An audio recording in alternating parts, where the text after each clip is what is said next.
మనల్ని ఎప్పుడు కూడా కాపాడుతూ ఉంటారు అనేసి అక్క ధైర్యం చెప్పిందనమాట. సరే వీబీఎస్ నుంచి ఇంటికి వెళ్ళిపోతారు.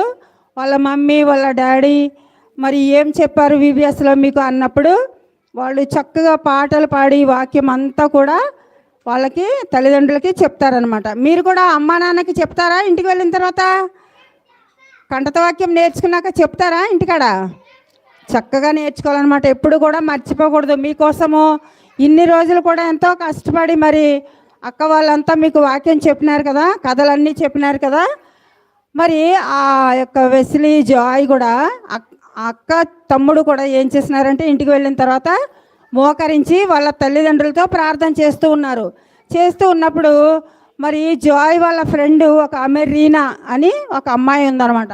ఆ అమ్మాయి ఈరోజు విబిఎస్కి రాలేదు. ఎందుకు రాలేదంటే ఆ అమ్మాయికి జ్వరం వచ్చిందంట.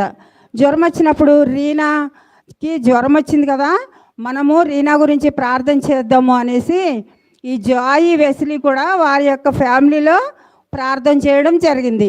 అప్పుడు మనము కూడా వెళ్ళి రీనా వాళ్ళ ఇంటికి వెళ్ళి ప్రార్థన చేద్దాము, అప్పుడు రీనాకి జ్వరం తగ్గిపోతుంది. సండే స్కూల్ అక్క చెప్పింది కదా, మనం ఎవరికైనా అనారోగ్యంగా ఉన్నప్పుడు మనం ప్రార్థన చేయాలి వెళ్ళి అని చెప్పింది కదా అనేసి వాళ్ళు ఇద్దరూ కూడా మరి రీనా వాళ్ళ ఇంటికి వెళ్ళి ప్రార్థన చేయడం జరుగుతుంది. ఏమని ప్రార్థన చేశారంటే రీనా వాళ్ళ ఇంటి దగ్గర, యేసయ్యా మా ప్రార్థన ఆలకించు, నాకు మొర్ర పెట్టుము, నేను నీకు ఉత్తరం ఇస్తానని మాకు చెప్పావు కదా, కాబట్టి మేము నీకు మొర్ర పెడుతున్నాము, రీనాకి జ్వరం తగ్గించి మంచి ఆరోగ్యం దయచేయి ప్రభు అని ప్రార్థన చేశారంట. తర్వాత మరుసటి రోజుకే రీనాకి జ్వరం తగ్గిపోయినట్టుగా మనము అక్కడ వెస్లీ జాయ్ కూడా మరి చెప్పినారంట. రీనాకి జ్వరం తగ్గిపోయిందని జాయ్కి వెస్లీకి చెప్పడం జరిగింది. అలాగే మనము దేవుణ్ణి ప్రార్థించినప్పుడు తప్పకుండా ప్రతి కార్యం కూడా జరుగుతుంది. దేవుడు మనకి సహాయం చేస్తారు. మనము చిన్న బిడ్డల ప్రార్థన ఆలకిస్తారని మనకి తెలుసు. మీరంతా కూడా మీ యొక్క ఇంట్లో అమ్మ నాన్నతో కూడా ఎప్పుడు కూడా మీరు ఫ్యామిలీ ప్రేయర్ తప్పకుండా చేసుకోవాలి. వాళ్ళ దగ్గర మీరు నేర్చుకున్నటువంటి వాక్యాలు పాటలు అన్నీ కూడా మీరు ఇంట్లో పాడాలి. బైబిల్ చదివి చక్కగా వాక్యం చదివి ప్రార్థన చేయాలి. చిన్నప్పటి నుంచి కూడా మనం ప్రార్థన చేస్తూ ఉంటే మన ప్రార్థన ఆలకించి దేవుడు మనకి ఎన్నో మేలులు చేస్తాడనమాట. మంచి భవిష్యత్తు దేవుడు మనకి ఇస్తాడనమాట. దేవుని యొక్క వాక్యాన్ని మనము అనుసరించి నేర్చుకొని ఇతరులకు చెప్పేవారిగా ఉండాలి. మన చుట్టుపక్కల ఉన్న వారికి కూడా వాక్యం చెప్పి వారిని కూడా దేవునిలో నడిపించాలి. కాబట్టి మనము ఏం చేయాలంటే ప్రతి విషయంలోనూ కూడా దేవునికి లోబడి జీవించాలన్నమాట. యేసయ్య ఏం చెప్తున్నారంటే మరి నేను గొర్రెలకు మంచి కాపరిని అని ఆయన చెప్తా ఉన్నారు.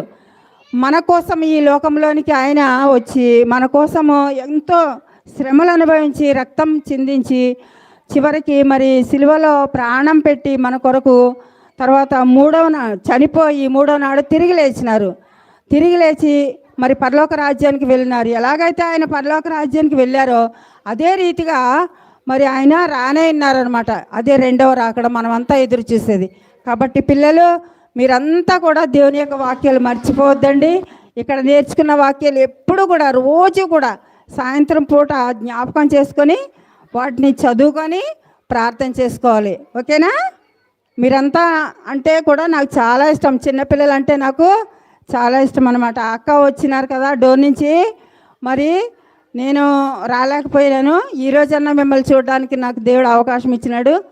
మరి ముఖ్యంగా నన్ను మరి దానిలయ్య గారు, లావణ్య అమ్మగారు మమ్మల్ని ఎంతో ప్రేమించి ఇక్కడికి మమ్మల్ని రావడానికి మరి మేము వచ్చి మిమ్మల్ని చూడడానికి మాకు ఎంతో సహకారం చేసినారు. కాబట్టి వారికి మరి టీచర్స్ అందరికీ ఇక్కడున్న మరి టీచర్స్ అందరికీ అమ్మ వాళ్ళందరికీ కూడా నా యొక్క హృదయపూర్వక వందనాలు చెల్లిస్తున్నాను.